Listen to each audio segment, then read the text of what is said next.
का भोजन तो हम करते नहीं, हम तो भजन में ही सम्मिलित हो जाते हैं। लोग जो है भोजन में ज्यादा रुचि रखते हैं, भजन में कम रखें। तो थोड़ा चेंज कर लो। एक भुक्तम सदा आरोग्यम, महर्षि वाग्भट्ट कह रहे हैं। एक भुक्तम सदा आरोग्यम, द्विभुक्तम बलवर्धनम, त्रिभुक्तम सदा रोगम, चतुर्भुक्तम तू मारकर। जिसको लंबा जीना हो हमारी तरिया एक बार खाइयो, जिसको थोड़ा ज्यादा घना बलवान मजबूत बनना है, विश्व विजेता बनना है, सुबह से शाम तक दंड बैठक पेल रहे हैं, 2 बार खाइयो। छत्रपति शिवाजी महाराज जी 2 बार भोजन किया करते, 1 बार भोजन और 1 बार केवल फलाहार, बस। एक भुक्तम सदारोग्यम, द्विभुक्तम बलवर्धनम, त्रिभुक्तम सदारोगम। जो 3 बार खाते हैं और रोगी रहते हैं, मोटापा हो गया, बीपी हो गया, शुगर हो गया, गैस बढ़ गई, एसिडिटी होगी, वात पित्त कफ त्रिदोष गड़बड़ हो गए, 3 बार खाते हो। और चतुर्भुक्तम तू मारकम, जो 4 बार खा रहे हो तो सीधे मरेंगे। कुछ तो खाने वाले भी ताली बजा रहे हैं। बोले बाबा जी बात तो ठीक ही कह रहे हो। तो हमने भोजन नहीं किया, सीधे मंच पर आए, अपने बड़े भाई श्रद्धेय पूज्य आचार्य महिपाल श्री को घुटने टिका के साष्टांग दंडवत प्रणाम किया। अभी तो हम प्रणाम भी करें तो भी आंखें बंद करके बैठे रहे। देखो हम गुरुकुल कालवा में पढ़ते थे, तो सबसे बड़े तप की प्रेरणा हमें पूज्य गुरुदेव आचार्य बलदेव जी के बाद किसी से मिली तो हमारे पूज्य श्रद्धेय आचार्य महिपाल। अच्छा, ये महात्मा जी ऐसे दंड बैठक लगावे और बिना रजाई गद्दे की सो जावे। तो हमने कहा जब ये रजाई गद्दा यूज नहीं करते तो हम भी सीधा जो है वो बोरी सी है ना हरियाणा में, वो बोरी बिछाई। और ये तो अभी थोड़े हल्के से मोटे हैं, इस तरह भी ऐसे पतले पतले से 2 कपड़े, एक नीचे का एक ऊपर का। दिसंबर जनवरी में हमने लगभग 5 साल गुरुकुल कालवा में रहे, एक बार भी कंबल भी नहीं ओढ़ा, रजाई के तो बहुत दूर की बात। और पाड़ा ऐसा पड़ता था, आधी इंच बर्फ जम जाया करती थी दिसंबर जनवरी में। तो हमारे तप के भी प्रेरणा स्रोत हैं और हमसे बहुत प्रीति करते थे। पूज्य आचार्य जी के घर से घी आ जाता तो आधा हमको खिला देते, माता जी घी और लड्डू दे जाती, हम आधा इनको खिला देते। ऐसा प्रेम करते। ऐसे हमारे श्रद्धेय बड़े भाई और पूज्य आचार्य स्वदेश जी, हम जब पहुंचे थे तब ये स्नातक हो चुके थे। थोड़े दिन हम भी यहाँ, आज से 33 साल पहले पूज्य आचार्य जी से आके थोड़ी दिन हम पढ़े भी हैं महाभाष्य। तो इसलिए हम इनको भी गुरुवर प्रीति करते हैं, इनके प्रति श्रद्धा रखते हैं। आज हम यहाँ आए महाराज, 20 लाख रुपए खर्ची वेवा में, जहाज से आना पड़े क्योंकि हेलीकॉप्टर उड़ाए नहीं और साथ में वैसे पहुंचे नहीं। लेकिन हमारे लिए आचार्य स्वदेशी वो करोड़ों अरबों खरबों से भी ज्यादा कीमत है, क्योंकि वो जो जहाज चला वो 4 लाख रुपए 1 घंटे को ले महाराज। वो दिल्ली से देहरादून आए, देहरादून से मथुरा, मथुरा से फिर देहरादून और फिर दिल्ली जाएगा। लेकिन मैंने कहा भाई, आचार्य जी बोला स्वामी जी आप ना होगे तो बात हल्की हो जाएगी, बेइज्जती हो जाएगी। तो मैंने कहा महात्मा जी बेइज्जती कतई नहीं होने देंगे। तो हम कोई ये आचार्य जी से कोई चवन्नी थोड़ी लेने इनको गिना रहे, हम ये बता रहे कि पूज्य आचार्य श्री का इतना बड़ा तप है कि वो कुछ भी बोलते रहें कि हम बड़े हैं, हमारी प्रतिष्ठा है। ये सच है कि हम एक ही गुरु से, एक गुरु के नाते तो हम गुरु भाई हैं और बड़े भाई होने के नाते हमारे लिए गुरु और पिता समान है। ऐसे श्रद्धेय आचार्य श्री को बहुत बहुत प्रणाम है। हमारे इंद्रदेवानंद सरस्वती जी महाराज जी हमारे गुरुकुल वृंदावन के पढ़े हुए, एक बार इनके लिए भी जोरदार अभिनंदन है। बहुत बड़े महात्मा हैं, कथा प्रवचन करते हैं, आर्य समाज के भजन, आर्य समाज के प्रसंग, महर्षि दयानंद और सत्यार्थ प्रकार के प्रसंग भी बीच बीच में कहते रहते हैं अपने कथाओं में। इनको भी बहुत बहुत प्रणाम।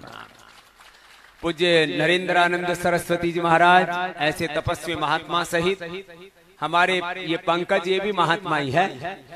हाँ? अरे मेरे झोड़ो लाइयो रही इधर। आचार्य जी को तो हम चेक में दे दे पैसे।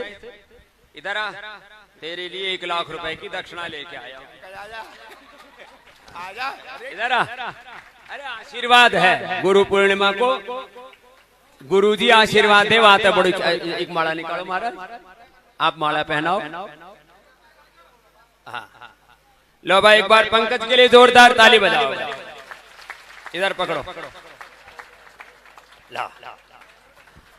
ऐसे तपस्वी महात्मा है ये। पंकज के लिए जोरदार तालियां हो जाए।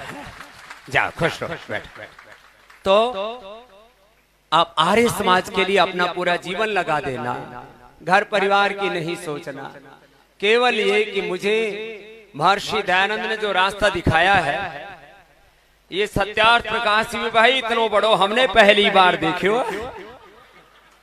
चलो एक बार भाई जोरदार फोटो दोबारा खींच लो। आज की ऐतिहासिक फोटो है। स्वामी रामदेव आज जो कुछ है वो सत्यार्थ प्रकाश की बदौलत है। ये हमारी सबसे बड़ी दौलत है, ये सबसे बड़ी पूंजी है, ऐश्वर्य है, संपदा है।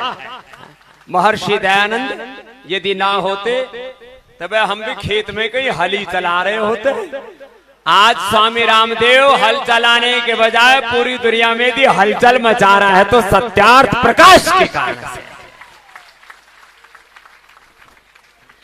देखा न कोई दूजा ऋषिवर महान जैसा, देखा न कोई दूजा।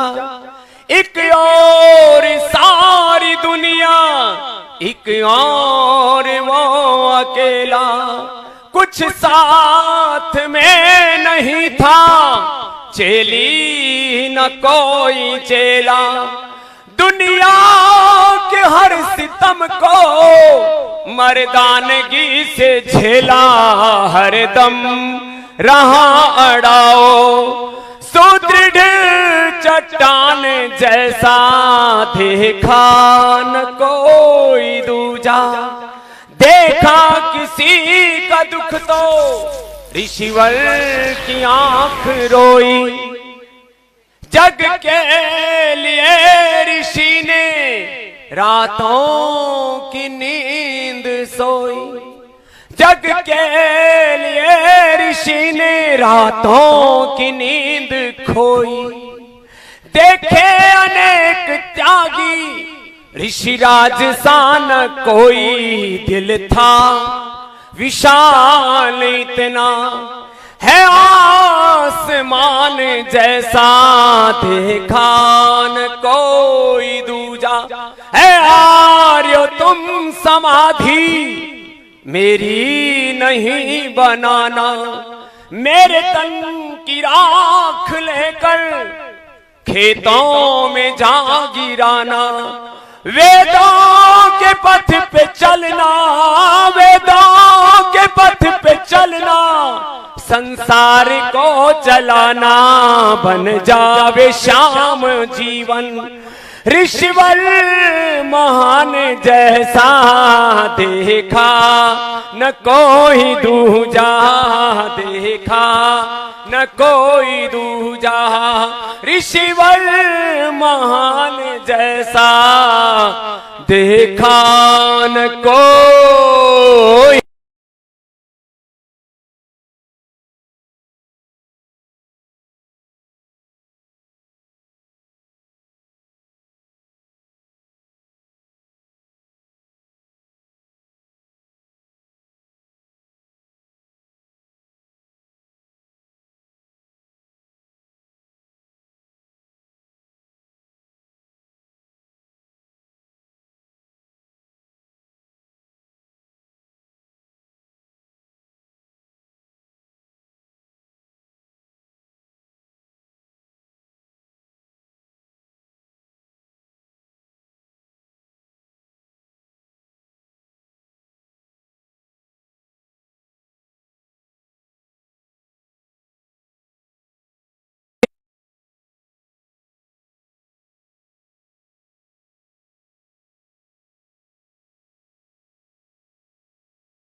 महाराज जब मैं सुबह 4:30 बजे निकलता हूँ तो मेरा वजन होता है मान लो 64 या 65। बाद में आता हूँ तो 1 किलो कम मिला रोज।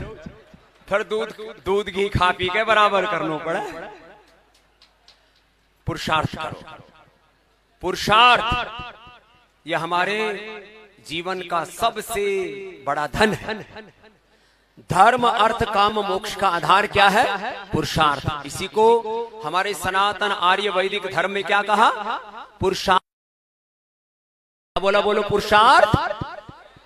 धर्म अर्थ काम मोक्ष आपको चाहिए जीवन में, तो पुरुषार्थ करो। और अधर्म की ओर, अनर्थ की ओर और विनाश की ओर आगे बढ़ना है तो प्रमाद करो। खैर, आज श्रद्धेय आचार्य प्रेम भिक्षु जी, जिनका हमको भी कभी दर्शन का मार्गदर्शन उनका पाने का सौभाग्य मिला, न्याय को, उनकी साधना को, उनकी ऋषि निष्ठा को, उनकी वेद निष्ठा को, वैदिक निष्ठा को एक बार हम सब प्रणाम करते हुए उस महात्मा को अपनी श्रद्धांजलि, अपनी कृतज्ञता, जैसे श्रद्धेय आचार्य श्री का और महर्षि दयानंद जी भी बार बार कहते हैं, कृतज्ञता जीवन का सबसे बड़ा पुण्य और कृतज्ञता सबसे बड़ा पाप है। तो ऐसे आचार्य प्रेम भिक्षु जी, जिन्होंने पूरा जीवन महर्षि दयानंद आर्य समाज और मानवता के कल्याण के लिए जन जन में आर्यत्व जगे, वो जो ईश्वर स्तुति प्रार्थना उपासना आदि के जो अनुवाद आदि पूज्य आचार्य जी के किए हुए, इतने सुंदर वो कवि भी थे, इतने सुंदर वो वक्ता भी थे, और इतना सुंदर उनका जीवन आचरण था। महर्षि दयानंद ने सबसे बड़ी बात वेदों की, दर्शनों के, उपनिषदों के सार रूप में कही, आचरण की पवित्रता ही धर्म है। क्या बोला? आचरण की पवित्रता ही धर्म है। पवित्रता के साथ अपने पति धर्म का, पत्नी धर्म का, पिता धर्म का, पुत्र धर्म का, आप व्यापार कर रहे हैं तो व्यापार धर्म का, खेती कर रहे हैं तो कृषि धर्म का आप पवित्रता पूर्वक पालन कर रहे हैं तो वही धर्म है। और आप यदि पवित्रता पूर्वक आचरण नहीं कर रहे, केवल नाम जप कर रहे हैं, नाम की बहुत बड़ी शक्ति है। लेकिन पूज्यपाद गोस्वामी तुलसीदास जी महाराज जी भी कहते हैं, कलियुग केवल नाम आधारा, सुमिर सुमिर नर उतर ही पारा, राम कृपा ना सही सब रोगा, जो यही भांति बनई संयोगा। वो भी क्या करे? कर्म प्रधान विश्व रचि राखा, जो जस कर ही सो ताहि फल चाखा। कर्म आचरण की पवित्रता नहीं है तो केवल नाम जप से बात नहीं बनेगी। भगवान राम की भी तुम उपासना करते हो तो राम को जपो, राम जैसे बनो भी तो मर्यादा में जियो। भगवान कृष्ण का ध्यान करो, लेकिन भगवान कृष्ण की तरह अरे योगेश्वर नहीं बनते, कोई बात नहीं, योगी तो बनो। हमारे पूज्य आचार्य जी के पास तो दो योगेश हैं। एक बार सबका बहुत बहुत अभिनंदन, बहुत सेवा करते हैं, छोटे छोटे कार्यकर्ता यहाँ, और कुछ बड़े श्रेष्ठ भी हैं जिनके पास सामर्थ्य। तो आचरण की पवित्रता कभी भी छोड़ना नहीं, यही महर्षि दयानंद का सच्चे अनुयायी होने का प्रमाण पत्र है। क्या बोला? अपने आचरण की पवित्रता, आहार की पवित्रता, विचार की पवित्रता, वाणी व्यवहार की पवित्रता, अपने स्वभाव की पवित्रता, विनम्रता, अपने भीतर का प्रेम, अपने भीतर की करुणा, उसको कभी मरने नहीं देना। महर्षि दयानंद जैसा एक योग योद्धा महापुरुष अपने विषय देने वाले को भी माफ कर देता है, ये उनकी करुणा। महर्षि दयानंद को कुछ लोग कहते बड़े कठोर थे, हाँ उनमें दृढ़ता थी, और व्यक्ति के जीवन में दृढ़ता होनी ही चाहिए। स्वधर्मे निधनम श्रेया, अपने स्वधर्म के लिए, अपने सत्य सनातन वैदिक धर्म के लिए, अपने स्वधर्म के, वेद धर्म के, ऋषि धर्म के पालन में 100% दृढ़ता होनी चाहिए। लेकिन सबके प्रति उदारता होनी चाहिए, सबके प्रति प्रेम, करुणा, मैत्री भी होनी चाहिए। और जो दुष्ट प्रकृति के लोग हैं उनसे उदासीन रहो। जैसे हमारे श्रद्धेय पूज्य आचार्य महिपाल जी, वो तो जग के प्रति उदासीन रहते हैं। मैत्री करुणा मुदिता उपेक्षाणाम सुख दुख पुण्य पुण्य विषाणाम भावना तचित्त प्रसादरम। जीवन में प्रसन्न रहना है तो जब किसी को जीवन में आगे बढ़ता देखो किसी को ऊंचा उठता देखो, सुखियों के प्रति मैत्री का भाव, दुखियों के प्रति करुणा का भाव, और जिन्होंने देवत्व को प्राप्त कर लिया है ऐसे महापुरुषों के प्रति शरणागति का भाव, और जो दुष्ट प्रकृति के लोग हैं उनके प्रति उदासीन हो, उनके दुर्गुणों को देखने की आवश्यकता ही नहीं, ना किसी की निंदा करने की आवश्यकता है। क्या क्या मिलेगा उससे? अपने जीवन में कोई दोष हो रहा सकता, बार बार बुरी बातें सोचेंगे, कहीं बुराई अपने जीवन में ना आ जाए। खैर, तो आचरण की पवित्रता ये महर्षि दयानंद के अनुयायी होने की पहली शर्त। तो आज आप सब जितने भी आए हो, ऐसे तो आपके जीवन बड़े पवित्र हैं, लेकिन और ध्यान रखो कि अपने से भूल से भी भूल ना हो, किसी का दिल भी ना दुखाए। देखो एक बात तो मैं मानता हूं, अभी भी जो महर्षि दयानंद के अनुयायी हैं उनके जीवन में स्थूल दोष तो नहीं है। बीड़ी नहीं, सिगरेट नहीं, शराब नहीं, ढोंग नहीं, पाखंड नहीं, आडंबर नहीं, मिलावट नहीं, बनावट नहीं, कोई पाखंड नहीं, प्रदर्शन नहीं, न दंभ है न दर्प है, जिसको आसुरी संपद कहा श्रीमद् भगवत गीता में, दंभो दर्पोभिमान क्रोध पारुष्यमेव च अज्ञानम चाभिधातस्य पार्थ संपदमासुरी। ये चीजें तो नहीं है, लेकिन कभी कभी थोड़ा अहंकार कर लेते हैं, तो ये भी खत्म हो जाए। तो अभिमान किस बात का? सब कुछ भगवान का दिया हुआ है, भगवान का दिया हुआ ज्ञान, ये मस्तिष्क भगवान का दिया हुआ है, भगवान का दिया हुआ हृदय, इसमें प्रेम करुणा, भगवान का दिया हुआ इस शरीर, इससे जो भी हम कर्म करते हैं, भगवान का दिया हुआ घर परिवार, भगवान के बनाए हुए माता पिता, ये सारा संसार। इसलिए मैं नहीं, मेरा नहीं, सब कुछ उसी का है दिया, जो कुछ अपने पास है सब प्रभु का है दिया। ऐसी भावना अपने चित्त में सदा रखें। जग की सेवा खोज अपनी प्रीति उससे कीजिए, जिंदगी का राज है यह जानकर जी लीजिए। जीव साधना की राह पर साधन उसी का है दिया। पूज्य स्वामी शरणानंद जी महाराज इस भजन को बहुत गाया करते थे कि भाई ये है जीवन का सत्य। तो हमें स्थूल दोषों के साथ अपने सूक्ष्म दोषों का भी परिष्कार करना है। महर्षि दयानंद ने साधना की बात कहते हुए, योग की बात कहते हुए एक बात कही, जो योग के मार्ग पर आगे बढ़ना चाहे वो सदा सर्वदा सबसे प्रीति किया करे, किसी से बैर ना करे। क्यों महाराज, ठीक कह रहा हूं? ये महर्षि दयानंद के तत्व हैं, साधना के तत्व। एक तो भाई देखो, योगिक व्यायाम करो, जैसे महाराज अभी भी 400-500 दंड लगाते हैं, हम भी लगाते हैं, सुबह दूसरों से भी लगवाते हैं। व्यायाम करो, दंड बैठक भी लगाओ, आसन भी लगाओ, प्राणायाम भी करो, ध्यान भी लगाओ, ओंकार गायत्री का ध्यान करो। देखो महर्षि दयानंद ने धर्म के जो मूल तत्व हैं, उपासना के भी, उनको भी पकड़ के रखा है। सबसे बड़ी पूजा है हवन, अग्निहोत्र। क्या है सबसे बड़ी पूजा? बोलो, अग्निहोत्र कहो, हवन कहो, होम कहो। महर्षि दयानंद ने एक यज्ञ को पकड़ के रखा। जो अग्निहोत्र करता है उसको, ये जितना जगत दिख रहा है इसके पीछे एक अदृष्ट अलौकिक पारमार्थिक अमूर्त जगत है, और उस अमूर्त जगत में कोटि कोटि असंख्य कोटि देवी देवता, ऋषि आत्मा, मुक्त आत्मा, बहुत तरह की दैवी शक्तियां हैं।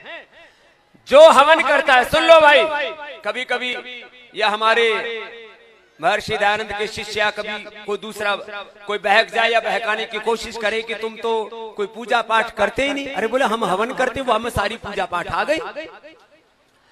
जो हवन करता है उसको ब्रह्मांड की सारी दैवी शक्तियों का आशीर्वाद मिल जाता है। और कोई बोले प्रमाण क्या है? प्रमाण तुम्हारे सामने स्वामी रामदेव खड़ा हुआ है। हम लोग सन्यासी होने के बाद अलग अलग संप्रदायों में कुछ हवन नहीं करते।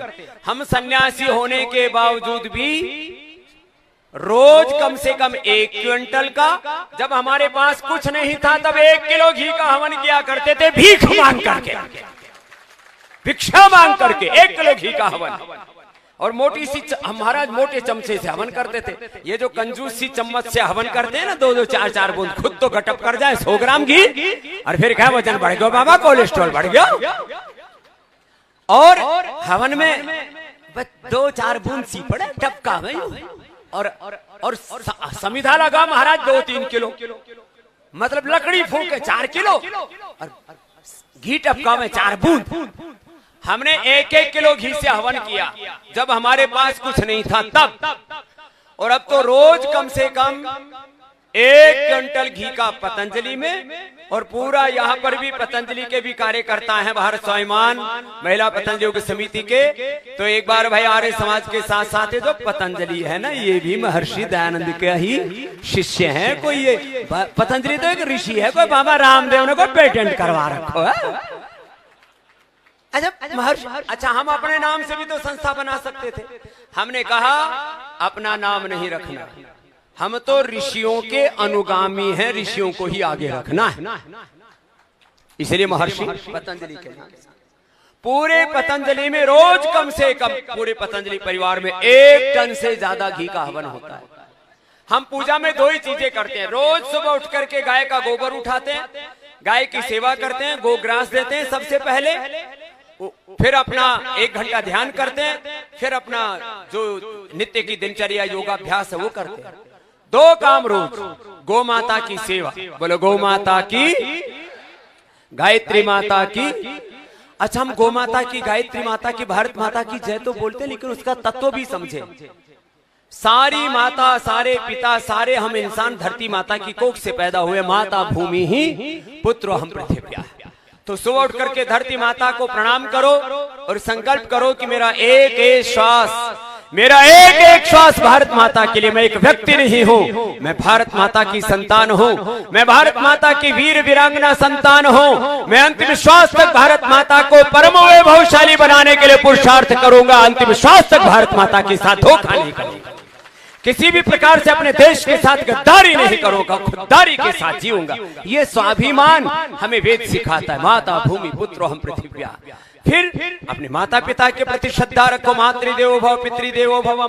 प्रातः काल उठ के रघुनाथ माता पिता गुरु नाम वही माता, माता पिता को प्रणाम करो। जहां भी संभव हो सके गाय रखो, गाय जरूर रखो। जिनके पास बड़ा बंगला है, कोठी है, घर है, गाय रखो। जिस घर में गाय नहीं होती उस घर में बहुत तरह के अशुभ होते रहते हैं। कहीं एक्सीडेंट हो रहे हैं, कहीं जवान बेटा बेटी की मौत हो रही है, कोई बीमार हो रहे हैं, घर में लड़ाई झगड़े हो रहे हैं, फिर बोलते हैं कि यहाँ शनि की तो राहु भूत प्रेत की दशा ठीक नहीं चल रही है। मैंने कहा अपना घर कैसे रहने का सलीका सीख लो। देखो कहना अलग बात है, करना पड़ेगा। आज भी हम जहाँ रहते हैं वहाँ सबसे पहले गाय रहती है, और हमसे भी अच्छी तरह से रहती है। हम तो पसीने भी रह लेते हैं, पतंजलि की गाय ऐसी रहती है। वो कई लोग आते हैं, बोले हमको भगवान अगले जन्म में पतंजलि की गाय बना दीजिए, गद्दे पर रहवे, फल सेब खावे, केले खावे, हलवा खावे, पूरी खावे और हरा चारा खावे और एकदम मस्त रहे। गाय माता की सेवा ऐसे करो। पहले तो हम ये राठी, साहिवाल, कांकरेज जो देसी नस्ल के गाय रखते थे। अभी ये मुकेश के छोरे अनंत अंबानी की शादी वाने हमारे पास में 5 गाय भेज दी, छोटी छोटी। वो 3-3, 5-5 लाख रुपए की हो महाराज पंगनूर गाय। 25 लाख रुपए तो उनका भेजने का खर्चा था, एसी ट्रक में भेजी वहां राजकोट से। लेकिन इतनी प्यारी गाय होते जिनके घर छोटे हैं ना, वो पुंगनूर गाय रख सकते हैं। हाँ तो कुणबे में 5-10 पुंगनूर गाय मंगा लो, छोटे छोटे हैं तो। और वहां को सांड भी इतनू सो है जो नंदी है। तो भाई जब तुम वो एल्सीशियन कुत्ते रखो कमर तक के, तो वो तो वहां तक भी छोटी हो। गाय रखो अपने घर में। अभी तुम आए सत्संग में चले गए, कुछ संकल्प लेके जाओ कि हमको गौ माता की सेवा जरूर करनी है। और जहां आपके आस पड़ोस में गौशाला है वहां दान भी करो, दान करो।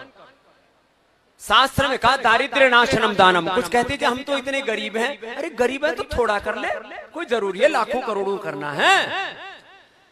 देखो महर्षि दयानंद ने 2 ही काम किए आर्य समाज खोलने के बाद। एक गुरुकुल खोला, फिर गुरुकुल में तो उनके जो गुरु भाई थे उन्होंने धोखा कर दिया। आर्य समाज के बाद गुरुकुल और गौशाला, फिर बाद में अनाथालय और बाकी सारी चीजें खुलवाई। महर्षि दयानंद ने तो इतना बड़ा कार्य किया राष्ट्र के लिए। यदि महर्षि दयानंद न होते तो 1857 से और 15 अगस्त 1947 जो संघर्ष चला है, सारा इतिहास साक्षी है। इसमें सारे इतिहासकार इस बात को मानते हैं कि आजादी के आंदोलन में सबसे बड़ी भूमिका थी तो महर्षि दयानंद और उनके अनुयायियों की, सब प्रकार से।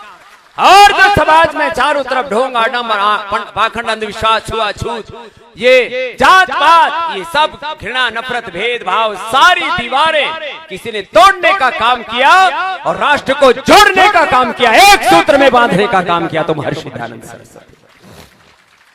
तो ऐसे महर्षि दयानंद के हम अनुयायी हैं। कोई भेदभाव नहीं, कोई पक्षपात नहीं, कोई किसी के साथ ऊंच नीच का भाव नहीं। हम सब एक ईश्वर की संतानें हैं। तुम ही न पितामसो तुम माता शतक्रतो बभूविथ। जब एक ईश्वर की संतान तो कैसा ऊंच नीच का भाव। कुछ लोग महर्षि दयानंद के चेले तो बन जाते हैं, फिर भी उसमें भी ये जाटों का आर्य समाज, ये पंजाबियों का आर्य समाज, ये ठाकुरों का आर्य समाज, ये यादवों का आर्य समाज, ये तो ऐसे सोचते हैं। आज संकल्प लेके जाएंगे कि हम कभी भी जात पात के आधार पर कभी भी जीवन में कोई निर्णय नहीं करेंगे। हमारे लिए एक ईश्वर सर्वोपरि और एक ईश्वर की संतानें होने के नाते हम सब एक समान हैं। ये भाव रखना चाहिए। जरा सी कोई बात आते ही हम लोग जात पात में बढ़ जाते हैं और बड़े निर्णय तो उसी के आधार पर लेते हैं। मैंने देखा, ब्याह कराना हो तो गुण कर्म स्वभाव नहीं देखेंगे, सबसे पहले जात पूछेंगे। वोट देना हो तो सबसे पहले जात देखेंगे। और साधु भी आजकल तो देखते हैं तो जात पात देख करके। चेले भी, अच्छा एक गुरुजी तो हमारी जात के हैं। जात के आधार पर गुरु नहीं करना, ज्ञान कर्म और आचरण के आधार पर गुरु करना। गुरु अभी गुरु पूर्णिमा गई, गुरु पूर्णिमा से लेकर के और श्रावणी उपाकर्म तक तो ये बहुत बड़ा उत्सव जैसा चलता है। करोड़ों लोग, और ये बात सच है। यदि गुरु विरजानंद ना होते तो महर्षि दयानंद नहीं होते। ये तो गुरु भक्ति तो है। और गुरु की भक्ति क्या होती है, इसके कितने उदाहरण आपने सुने, आज वक्त नहीं है। यदि महर्षि दयानंद, गुरु विरजानंद, महर्षि दयानंद और पूज्य आचार्य बलदेव जी ना होते तो हम कहाँ होते, कहाँ पूज्य आचार्य महिपाल जी होते, कहाँ आचार्य स्वदेश जी होते और कहाँ रामदेव होते। तो गुरु को मानो, लेकिन गुरु कैसा, ऐसा आचरणवान गुरु, ऐसा श्रेष्ठ समर्थ श्रोत्रिय ब्रह्मनिष्ठ गुरु जो उपनिषदों में कहा, परीक्षा लोकान कर्म चितान ब्राह्मणो निर्वेदमायात्मास्य कृतः कृतेन तद विज्ञानार्थम स गुरुमेवाभिगच्छेत् समित पाणि श्रोत्रियं ब्रह्मनिष्ठम। गुरु के प्रति अनन्य श्रद्धा भक्ति रखनी चाहिए। गुरु की बात में कोई शंका नहीं करनी चाहिए, क्योंकि गुरु सब प्रकार से हमारा हित कल्याण चाहने वाले। तो भाई देखो, जैसे आप महर्षि दयानंद के प्रति श्रद्धा रखते हो, वैसे ही आप श्रद्धेय पूज्य आचार्य स्वदेश जी में भी श्रद्धा रखते हो। इसके लिए भी आपका अभिनंदन। ये गुरु परंपरा का सम्मान है। यही गुरु परंपरा, गुरु परंपरा जो अपनी ऋषि परंपरा है, अपने उन ऋषियों के तप, त्याग और बलिदान को स्मरण करते हुए, उनके प्रति कृतज्ञता का भाव रखते हुए, महाजनो येन गता स पंथा, यही हमारे जीवन का सुपथ। तो अपने बड़ों के प्रति श्रद्धा रखो, माता पिता के प्रति श्रद्धा रखो, और जैसे वो मार्ग, जिस मार्ग पर चलने के लिए प्रेरणा करते उस मार्ग पर हम चले। तो आज महर्षि दयानंद के प्रति और हमारे परम गुरु महर्षि विरजानंद के प्रति, अपनी समस्त गुरु परंपरा की, ऋषि परंपरा के प्रति, और उसी गुरु ऋषि परंपरा के गौरव में जिनका हम शताब्दी महोत्सव मना रहे हैं, ऐसे श्रद्धेय पूज्य प्रातः स्मरणीय आचार्य प्रेम भुक्ष जी को एक बार पुनः हम कृतज्ञता के साथ प्रणाम करते हैं। और पूज्य आचार्य बलदेव जी और पूज्य प्रेम भुक्ष जी के बहुत ही लाडले, और हम हमारे लिए भी बड़े भाई हैं। हमने पहले ही कह दिया, हमारे लिए वो एक अग्रज भी हैं और बड़े भाई पिता और गुरु समान ही होते हैं। तो हमने उनको ऐसे हमेशा आदर दिया है और उन्होंने भी ऐसे हमसे प्रीति की है। तो ऐसे उस गुरु परंपरा के ही प्रतिनिधि, गुरु परंपरा के उस शाश्वत परंपरा के वेद ऋषि संस्कृति के प्रतिनिधि और उसके मूर्तिमंत विग्रहवान रूप हमारे श्रद्धेय आचार्य स्वदेशी, एक बार पुनः इनका बहुत बहुत अभिनंदन। देखो ये महात्मा जी सैकड़ों हजारों वेद मंत्र जानते हैं, गांव में गांव वालों जैसी बात करते हैं, शहरों में शहर के जैसी बात करते हैं, युवाओं में युवाओं जैसी, क्योंकि उनको प्रेरणा देनी है ना, उनको उभारना। तो इतने सरलता की प्रतिमूर्ति हमारे पूज्य आचार्य स्वदेशी। और देखो हम किसी को के बारे में कोई प्रमाण पत्र नहीं बांटते फिरते, और जो संबंध है उस संबंध के पीछे भी एक ऋषि परंपरा है।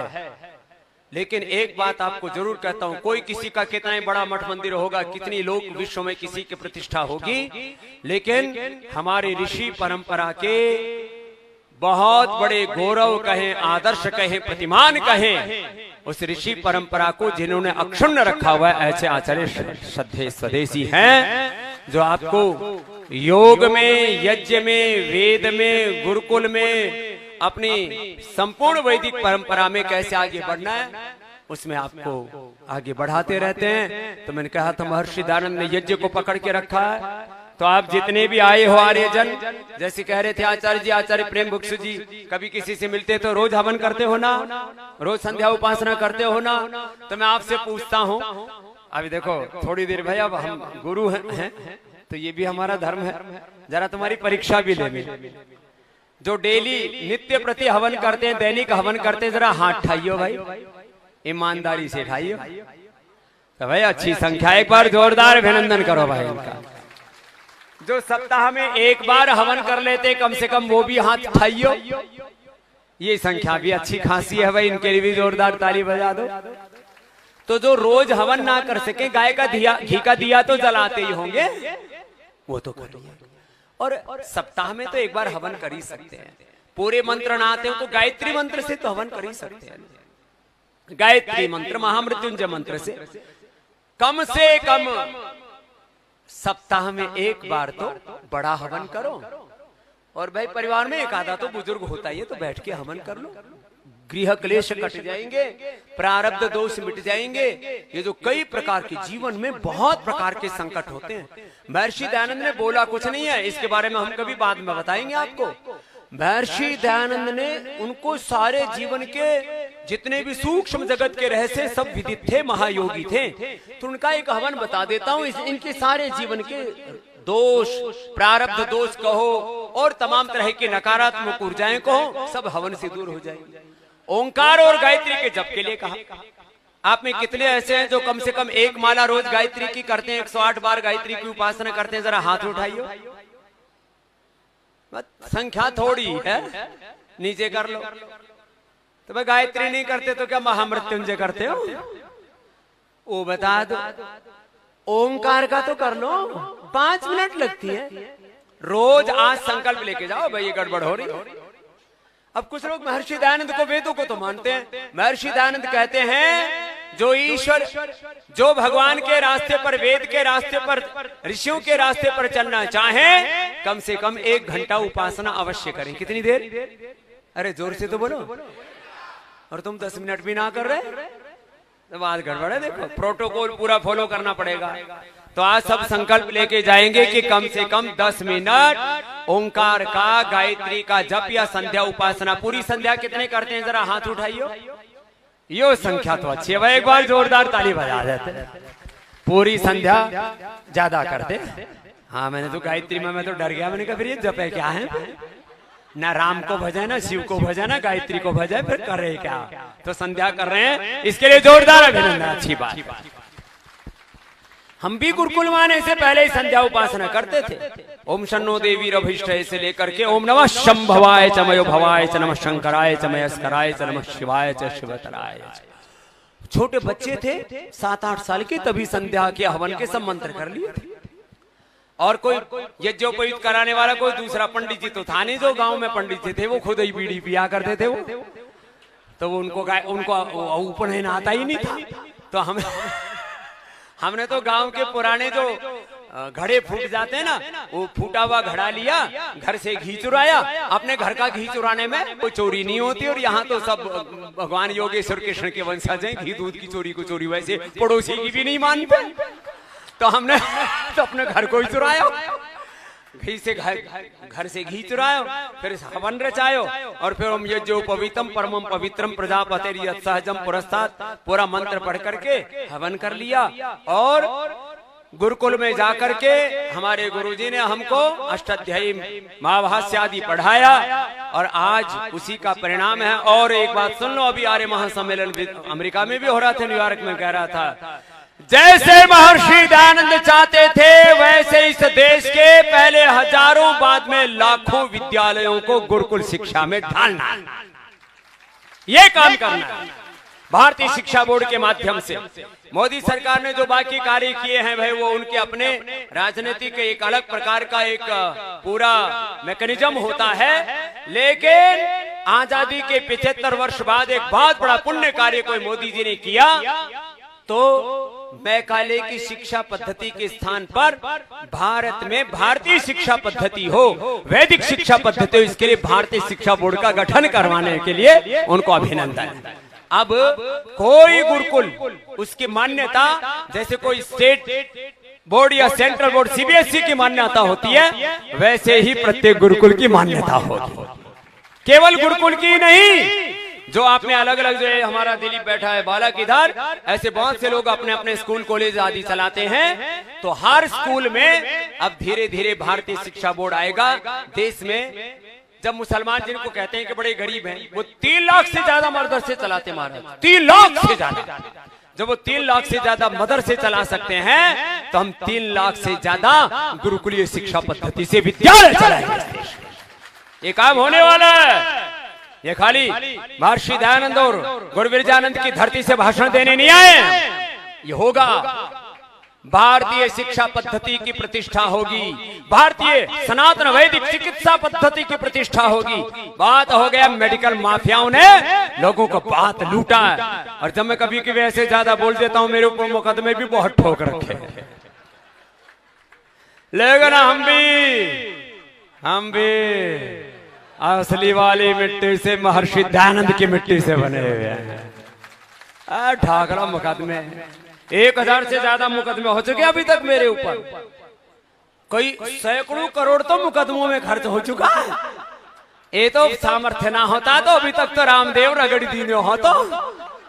हाँ, लेकिन हमने भी संकल्प ले रखा है, विदेशी चिकित्सा पद्धति से, विदेशी चिकित्सा पद्धति से शिक्षा चिकित्सा की गुलामी, आर्थिक गुलामी, वैचारिक सांस्कृतिक गुलामी से, रोग नशा और वासनाओं की गुलामी से इस भारत माता को मुक्ति दिलानी है। यह है सच्ची स्वाधीनता, जिसके गीत गाए वेदों में, जिसके लिए महर्षि दयानंद ने अपना बलिदान दिया, कोटि कोटि ऋषि मुनियों ने तप किया।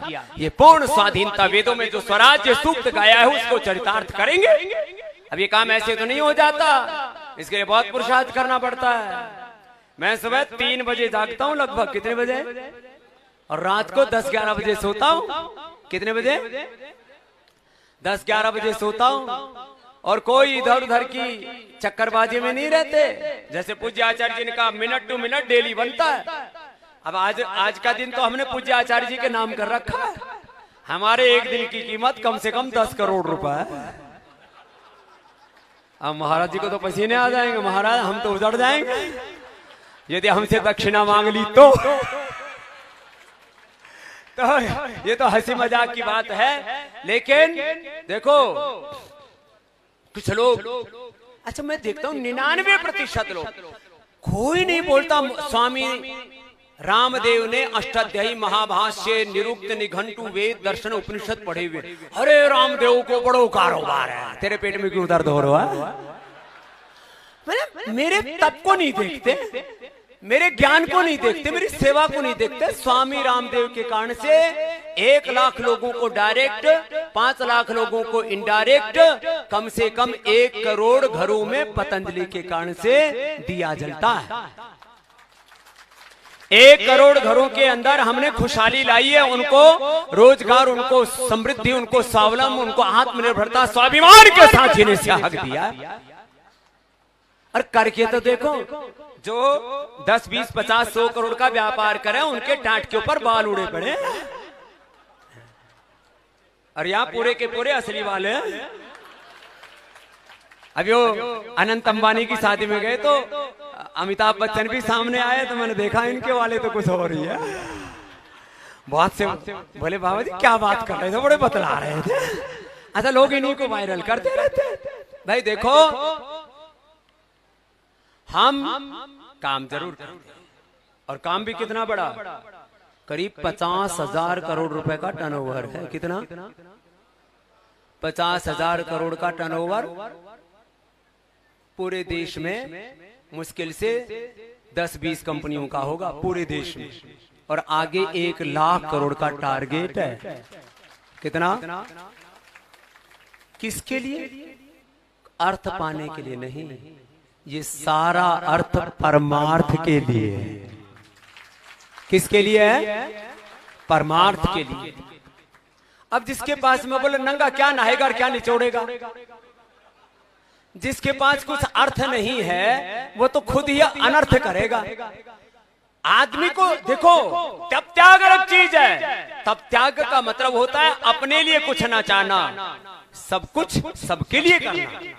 महर्षि दयानंद से पूछा कि क्या सन्यासियों को सोना चांदी और दान देना चाहिए? बोलो अवश्य देना चाहिए। सज्जनों के पास, धर्मात्माओं के पास, महात्माओं के पास धन होगा तो धर्म की वृद्धि होगी, और अधर्मियों के पास धन होगा तो धर्म होगा, पाप होगा, विनाश। तो आज पापियों के पास पैसा हो रहा है तो पाप अधर्म बढ़ रहा है। तो हम लोग ये जो पुरुषार्थ कर रहे हैं, ये सत्य सनातन वैदिक धर्म की प्रतिष्ठा के लिए कर रहे हैं। परित्राणाय साधूनां विनाशाय च दुष्कृतां धर्म संस्थापनार्थाय इंद्रम वर्धन्तो अत्रः कृण्वन्तो विश्वमार्यम् अपघ्नन्तो रावणः। तो आप लोग, कोई हम यहाँ अपनी बड़ाई करने के लिए नहीं आए। आपको एक बात कह रहे हैं, सन्यासी होके अपने लिए कुछ न चाह करके, आज भी 1 इंच जमीन नहीं, 1 रुपए नहीं, बैंक बैलेंस नहीं, फिर बोल बाबा जी ये जहाज कहां से आ गए हो? एक चेला ने भेज दी ना, जैसे हम इनके चेले, हमारे भी तो चेले हैं। आप ऐसे बनो कि आपके लिए भी लोग जहाज भेज दे। यहाँ आए तो यहाँ गाड़ी मिल गई। हम यदि गाड़ी लेनी शुरू कर दें तो कम से कम 1000 गाड़ी मिल जाए हमको दान में। हम गाड़ी भी जितना बहुत जरूरी हो उतनी गाड़ी रखते हैं, और वो भी 100% स्वदेशी गाड़ी। अपने सिद्धांतों के साथ स्वामी रामदेव ने कभी ना समझौता किया, न करता हूं न करूंगा। तब बात बनती है। एक एक बात को गहराई से समझना पड़ेगा। आज गुरुकुल उजड़ रहे हैं। आज दुनिया का सबसे श्रेष्ठ गुरुकुल बनाए, करीब 1000 करोड़ रुपए से ज्यादा पतंजलि गुरुकुलम, आचार्य कुलम और विश्वविद्यालय शिक्षा के काम में खर्च कर चुके हैं, और आने वाले समय में कम से कम 1 लाख करोड़ रुपए इस दिशा में खर्च होगा। कितना? जोर से तो बोलो। कुछ तो इसलिए नहीं बोल रहे कभी हम तो मांगने ना आ जाए बाबू। और उसमें से जैसा गुरुकुल वृंदावन की आज से 100 साल पहले प्रतिष्ठा थी, उससे भी ज्यादा प्रतिष्ठा गुरुकुल वृंदावन की भी होगी। अरे ताली बजा रहे तो जोर से ठोको जरा, उन तक भी आवाज पहुंच जाए जो घात लगाए बैठे हैं कि इसकी जमीन कब बेच दे, इसकी 1 इंच जमीन कोई नहीं बेच सकता। और ये आचार्य स्वदेश यहाँ बैठे हैं, ये गुरुकुल वृंदावन की जमीन की तरफ इनकी दृष्टि नहीं है। इनके भीतर वो जमीर है कि पूर्वजों का पुण्य कैसे सुरक्षित रहे। जो स्वामी दर्शनानंद जी का सपना था वो कैसे पूरा हो, वो गुरुकुल महाविद्यालय ज्वालापुर में भी पूरा हो रहा है। उसमें आपको बुला लेंगे, अगले साल उद्घाटन करने आ जाइए, और वो सपना वृंदावन गुरुकुल में भी पूरा हो। बहुत बड़ा काम होना है। वहां पर भी कम से कम 400-500 करोड़ रुपए खर्च होंगे, तो तुम भी थोड़ा बहुत दान पुण्य करोगे। जरा मुस्कुरा के हाथ तो भर दो, करेंगे? हाँ।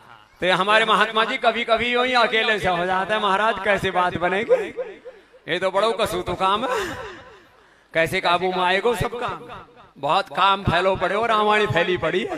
मैंने कहा महाराज रामायण महाभारत दोनों साथ ही साथ होंगी, चिंता मत करो, और गीता पाठ भी होगा, सब ठीक होगा। तो ये महात्मा ने भी पंगे तो बतेरे ले रखे हैं। हाँ, आज पूरे उत्तर प्रदेश में आर्य समाज की भी कोई सबसे बड़ी सेवा कर रहा है तो आचार्य स्वदेशी कर रहे हैं पूरे उत्तर प्रदेश में। ये महात्मा को न सुबह को ठिकानो, न दोपहर को, न शाम को। और ये तो अभी हमने थोड़ा इनको कहे सुन करके मैंने कहा महाराज थोड़ा अपनों भी ध्यान दिया कर। बीच में तो एक बार चेची सील गए थे, लेकिन दोबारा से अब गाड़ी पटरी पर आ गई और महात्मा जी के परिवार में 8-10 लोग ऊपर चले गए, तो बोला अगली बारी हमारी है। मैंने कहा ना महाराज ऐसे माड़ो मन मत करो। तो ये जो है किसी को सांप ने काट खाया हो, कोई चलते चलते चल बसो, कोई ऊही मर गया हो, किसी का कुछ हो गया, किसी का कुछ हो गया। लेकिन महाराज आप शतायु होने वाले हैं और आपकी जन्म शताब्दी तक हम यहीं रहेंगे और मथुरा में मनाएंगे, हाँ वृंदावन में। तो देखो मथुरा वृंदावन में बहुत बड़ी पुण्याई जुड़ी हुई है और यहाँ इतना बड़ा उत्सव, उसमें राष्ट्रपति जी हमारी प्रतिभा पाटिल जी थी, क्या मनाया था वो, कौन सा उत्सव मनाया था, गुरु शिष्य मिलन का, गुरु शिष्य मिलन का 150वां वर्ष। और आर्य समाज का उससे बड़ा उत्सव नहीं मनाया गया, ये भी महात्मा जी ने ऐसे ही कर दिया। संकल्प, एक सन्यासी के संकल्प का बल क्या होता है, एक आचार्य एक तपस्वी के संकल्प का बल क्या, पता नहीं कहाँ वो, हम भी आए थे वहां में, बहुत दूर दूर तक, और राम राम राम राम कई किलोमीटर तक पूरा जलवा था। ऐसा जलवा भी यही मथुरा में देखने को मिला। एक बार जोरदार अभिनंदन है उसके लिए। ये तो आज से 10-15 साल हो गए, 2009 में, हाँ 15 हो गए ना पूरे। ऐसे इतने तपस्वी महात्मा। तो भाई हम देखो आज हमको भी, हमने पूछा भाई यहाँ जब गाड़ी में बैठ गए, बालक है वो गाड़ी चला रहा था, क्या नाम उसका, संतोष। मैंने कहा भाई प्रोग्राम तो बता दो कहाँ है, हमको कोई प्रोग्राम का नहीं पता था, सच्ची बोल रहे हैं। यहाँ आने से पहले तक भी नहीं पता था कि श्रद्धेय आचार्य प्रेम विष्णु जी की शताब्दी जयंती का कार्यक्रम है, शताब्दी महोत्सव है। हम तो पूज्य आचार्य श्री के प्रेम में जीते हैं, और ये प्रेम निर्दोष प्रेम है, निस्वार्थ प्रेम है। ऐसे सेलेक्टिव नहीं होता प्रेम, वो तो मोह होता है, आकर्षण होता है, स्वार्थ होता है। तो जैसे अब आचार्य जी से हमारा प्रेम है, बस प्रेम है। आचार्य प्रेम भुक्षुजय का भी सबसे प्रेम था, वो प्रेम है, उसमें कोई राग द्वेष नहीं। अभी महात्मा जी हमारी तरफ देखे या ना देखे, अभी भी आंख बंद करके बैठे, लेकिन हमारा प्रेम है, हमने इनको आकर के प्रणाम किया और ए महात्मा आशीर्वाद तो दे। अब यूं मांग के लेना पड़ा है इनका आशीर्वाद भी। तो अब हमारा प्रेम है, ये वन साइडेड लव है। अब थोड़ी दुनियादारी की भी बात, लेकिन दुनियादारी बड़ी खतरनाक है। दुनियादारी ओ गणगारी जाने भेद मत दी जोए, हेली महारी नेरा बरई जोए, तन में गरीबी मन में फकीरी दिल में दया राख जोए। संतरी संगत में, संतों की संग में, संतरी संगत में बैठ मारी सुरता साच कमाई जोए, हेले मारी नेरा भरई जोए। इनकाया में अष्ट कमल है, जारी निगाह कर ली जोए। ज्ञान झरोखे बैठ मारी सुरता झाला दई जोए, हेले मारी नेरा भरई जोए। और क्या करना, दुनियादारी में से बचना है तो क्या करें, गुरु चरणा में शीश नवाई के गुरु वचना में रह जोए। गुरु चरणा में शीश नवाई के गुरु वचना में रह जोए। कहत कबीर सुनो रे भाई साधो, शीतल रही जोए, हेले मारी निरबर रही जोए। ऐसे रहो, दुनियादारी में समझदारी से चलना। अब पूर्णाहुति करते हैं। लोग बोलते हैं अरे समाज में थोड़ा सत्संग भजन कम होता है। अरे खूब सत्संग होता है। चलो अब बैठे बैठे तुम्हारा भी पसीना 1 लीटर बह चुका है और अपना भी बह चुका है। हाँ, सब गीला हो गया है। हाँ? अमृत है हरि नाम जगत में, इसे छोड़ विषय विष पीना। क्या हरि नाम नहीं तो जीना, क्या प्रभु नाम नहीं तो। ओ कल सदा अपने रस डोले, ना जाने कब सिर चढ़ बोले, ना जाने कब सिर चढ़ बोले। हरि का नाम जपो मेरे भाई, हरि का नाम जपो मेरे भाई। समय दिन बरस महीना, क्या हरि नाम नहीं तो प्रभु नाम नहीं तो जीना। क्या भूषण से सब अंग सजावे, रसना पर हरि नाम न लावे, रसना पर हरि नाम न लावे। देह पड़ी रह जाए यहीं पर, देह पड़ी रह जाए यहीं पर, फिर कुंडल और नगीना। क्या हरि नाम नहीं तो प्रभु नाम नहीं तो। ओ तीर्थ है हरि धाम हमारा, तीर्थ है गुरु चरण हमारा। फिर क्यों फिरता मारा मारा, फिर क्यों फिरता। अंत समय हरि नाम न आवे, अंत समय हरि नाम न आए, फिर काशी और मदीना। क्या हरि नाम नहीं तो जीना, क्या प्रभु नाम नहीं तो जीना। क्या अमृत है हरि नाम जगत, इसे छोड़ विषय विष पीना। क्या हरि नाम प्रभु नाम नहीं तो जीना। क्या बोली सच्चिदानंद भगवान गुरुवर विरजानंद की, महर्षि दयानंद की, मर्यादा पुरुषोत्तम सियावर रामचंद्र की, योगेश्वर श्री कृष्ण चंद्र की, पवन सुत हनुमान की, सभी महापुरुषों की, सत्य सनातन वैदिक धर्म की, भारत माता की, आर्य समाज, वेद की ज्योति, ओम का झंडा, वेद का झंडा और योग का झंडा भी, तभी बात बनेगी। हम तो बचपन में ही सुने, वेदों का डंका आलम में बजवा दिया ऋषि दयानंद ने, वेदों का डंका बजवा दिया ऋषि दयानंद ने। फिर संध्या हवन और यज्ञ करना सिखला दिया ऋषि दया।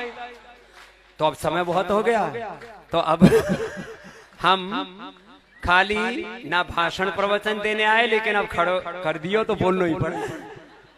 हम तो आचार्य श्री को अपना प्रेम व्यक्त करने के लिए आए और हमारे सबके श्रद्धे आचार्य प्रेम भिक्षु जी की ये जन्म शताब्दी महोत्सव में हमको अपनी कृतज्ञता प्रकट करने का सौभाग्य आप सब ने पूज्य आचार्य श्री ने उपलब्ध कराया। एक बार पुनः श्रद्धेय आचार्य श्री का बहुत बहुत अभिनंदन। और ऐसे अवसर पर ये गुरु पूर्णिमा का महोत्सव चल रहा है, मैंने कहा ऐसे पर हमारे गुरु समान श्रद्धेय आचार्य महिपाल जी महात्मा जी का दर्शन करवा दिया। महात्मा जी जरा मुस्कुरा भी लो, या में कोई टैक्स लगा है तो तेरी मधुर मधुर मुस्कुन यहाँ पे बलिहार राघव जी है हमारे। तो ऐसे हमारे पूज्य इंद्रदेवानंद सरस्वती जी महाराज, नरेंद्रानंद जी महाराज और सारे महापुरुषों को और हमारे प्रिय कृष्णवीर जी और उनके परिजन जो उन्होंने भी यहाँ बहुत पुरुषार्थ किया, उनको भी एक बार बहुत बहुत अभिनंदन है। बेटी सरोज को और बेटे यज्ञेश आदि को सबको बहुत बहुत प्रणाम। और हमारी रजनी सहित रजनी के प्यारे प्यारे बच्चों को भी सबको आशीर्वाद।